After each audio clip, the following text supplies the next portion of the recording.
As most of you know, CNN has a new owner. Warner Brothers Discovery is making big changes across the company. And there's going to be more change all across the company, including here at CNN. And I'm sad that I won't be here to cover it. But since this is our final episode, we're going to do something a little bit differently today. This entire hour, it's a special hour, and it's about change. It's about change all across the media world. What's changing, what might change, and what must never change about the accountability function of journalism. You know, I love this show. This small but mighty show punched above its weight for so many years. Even a former president commented on the cancellation. Reliable Sources has been a one-of-a-kind show and a popular show. This is one of CNN's highest-rated weekend shows. So I want to say thank you to all of you watching around the world. All right, guys, so that is Brian Stelter's first segment of his failing news show, Reliable Sources, which has been a misnomer for a number of years, at the very least since Brian Stelter took over, because the show is anything but reliable. It should actually be named Unreliable Sources, which is why it only has, a couple people watching, right? Nobody really watches that show, right? Now, Brian Stelter claimed that his show was one of the highest rated CNN news shows on the weekend, right? Notice how he said on the weekend, because it is overall one of CNN's worst shows. However, despite these facts, Brian Stelter called his show small but mighty, which that sounds like something that your wife would say when she's trying to make you feel good about your bedroom performance, right? Or you lacking size in a certain department, right? You're small, but you're mighty, right? That's what that sounds like, okay? Which is the most Brian Stelter way possible to describe reliable sources. So with that being said, Brian Stelter, because Reliable Sources supposedly covers the media, right? It is a news show about the media. It's supposed to cover the media. The biggest story in media is him, right? And the fact that he has been fired. Yes, CNN has fired Brian Stelter. And not just him, but all of his staff as well too, okay? But they have the chance to apply for another job at CNN, except Brian Stelter, right? He's out at CNN. He doesn't have the opportunity to apply for another job. They won't even let him be the water boy anymore. So Brian Stelter, on his last show, because his show covers the media, he's covering the biggest story in media, which is him getting fired, right? The same way he had to cover CNN firing Cuomo, right? Again, it's kind of funny how Brian Stelter is handed the most awkward stories at CNN, but, you know, it is what it is. It's kind of his job. He's an awkward guy, right? So it doesn't get more awkward, though, than covering your own firing, in which one of his guests asked him point blank to his face, who is responsible for firing him from CNN? Take a look. But as we think about the next 30 years, Claire, let's talk about CNN first. What do you see as the future of CNN? What is its role? What is its place in this crazy world? Well, I think your new owners, and John Malone specifically, would like to, or they want to bring it back to the center. Quite what that means, I guess, is a conundrum when the news cycle is about a former president who removed documents from the White House, the January 6th committee. Crimes and crimes and crimes. Okay, let's give us context. John Malone, who is he? Tell viewers who he is. He is a libertarian, multi-billionaire, owns a lot of ranch land in America, is the father of cable in many ways. He came up with broadband and made it a business. He's a cable icon. He's a hero of the cable business. Yes. But the reason this is important, here's what he said to the New York Times. He said in an email to the New York Times, Malone said he had nothing to do with the cancellation of Reliable Sources. Malone said he wants the news portion of CNN to be more centrist, but I am not in control or directly involved. Have you been reporting this out? I know that's strange for me to ask. Well, I think that's a good question that people are asking. Is John Malone responsible for axing your show? I don't know the answer to that. I think people might suspect it's political. He is a libertarian who believes in not paying taxes if he can avoid it. But the question is, you know, he said he's not directly involved. Right, to be clear, he denied. He denied. Yes. Yeah. But then I think he's a businessman. He's looking at where the money is, where the audience is, and the viewership on the left is split between CNN and MSNBC, and the viewership on the right is all at Fox News. They have a bigger audience, lots of money, and perhaps he's saying, you know what, if we shift a little bit this way, maybe we'll get that too. But he acknowledged in the meantime, there's going to be the possibility of people leaving CNN and the possibility that ratings go down. Right. And then there definitely will be more change.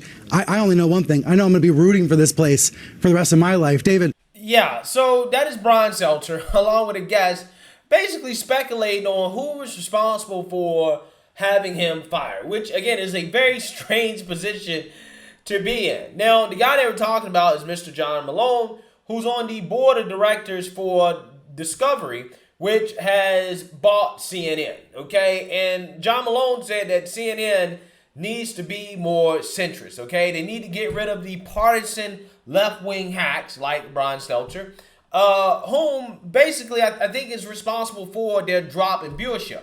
Without Trump being around for them to beat up on every single day, they're having a hard time, a really hard time. And the reason why is because they're essentially trying to compete with MSNBC for the most left-wing network, and they just quite honestly can't compete with MSNBC. I mean, they have Joy Reid, Rachel Maddow, Tiffany Cross, who, by the way, basically call for civil war, right, on the network. Again, for as, partisan as CNN is, at the very least, they don't have pundits calling for civil war, right, like MSNBC does, okay? MSNBC has an all-star lineup of left-wing, liberal, progressive propagandists.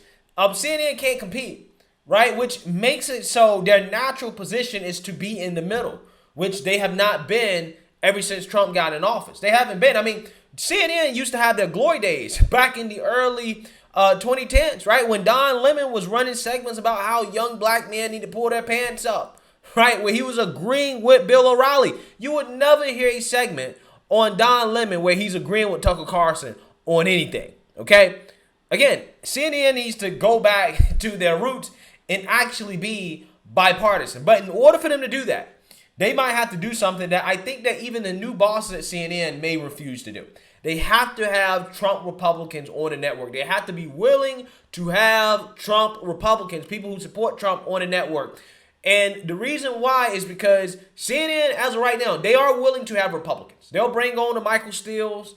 They'll bring on the Adam Kinzingers, the Liz Cheneys. They have no problem with never Trumpers coming on the show.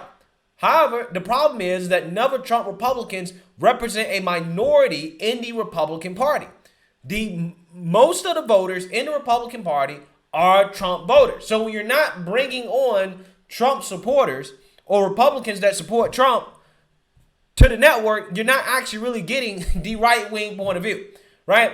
So we'll see what CNN means by being bipartisan. But until then, it seems like no one is safe, and you have more faces at CNN that we all know and love, and I'm being sarcastic about that, that may be on the chopping block. So let's read here.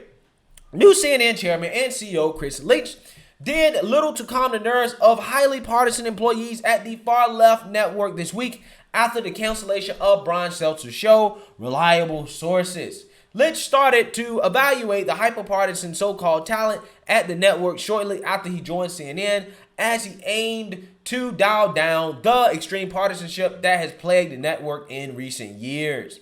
Quote, I want to acknowledge that this is a time of significant change, and I know that many of you are unsettled, Leach said. According to numerous people who attended Friday's editorial meeting call, quote, there will be more changes and you might not understand it or like it. A CNN staffer told Deadline, quote, no one is safe or secure right now. Quote, I think people are legitimately sad that Brian is leaving, an anonymous person at CNN claimed to the Hollywood Reporter. Quote, he was a big presence at the network, but I understand that Chris has to put his stamp on the network. So, with that being said, media insider John Nicasio, who has made a name for himself predicting some of these firings, is saying that we could have more people that will lose their job. We're talking about big names at CNN.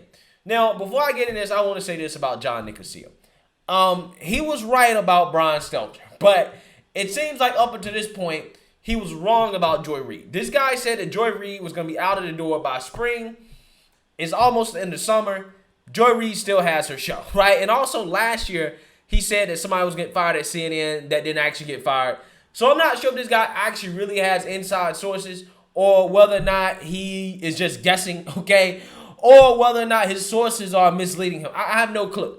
But again, he's, made a name for himself as being an insider, right? He knows what's going on. So let's read what he has to say here. He says, source, once the coming shakeup at CNN is done, don't expect John Berman, Allison Camerata, Jim Acosta, Brian Kellar, Jake Tapper, John King, and Don Lemon to still be at the network or have their current show assignments. Wow, that's a huge prediction.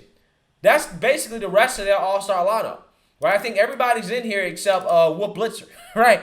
And Anderson Cooper.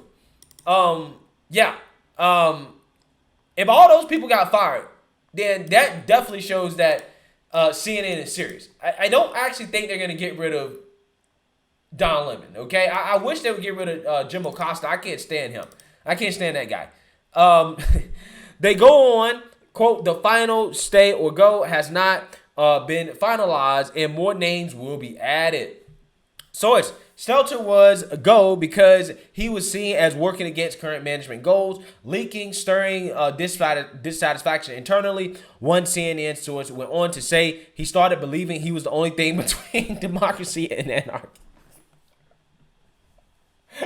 That 100% sounds like something that Brian Stelter would believe, right? That his show is the only thing standing between democracy and anarchy.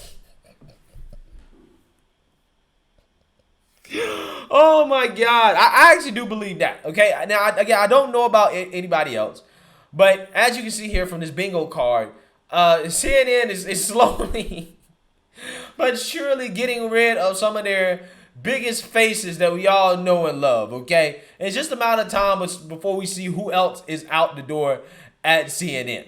So, hey, I will miss Brian Stelter, okay, and making fun of him. Hopefully, he gets picked up at another news network. Fox News should actually hire him, right? They should actually offer him a job, right?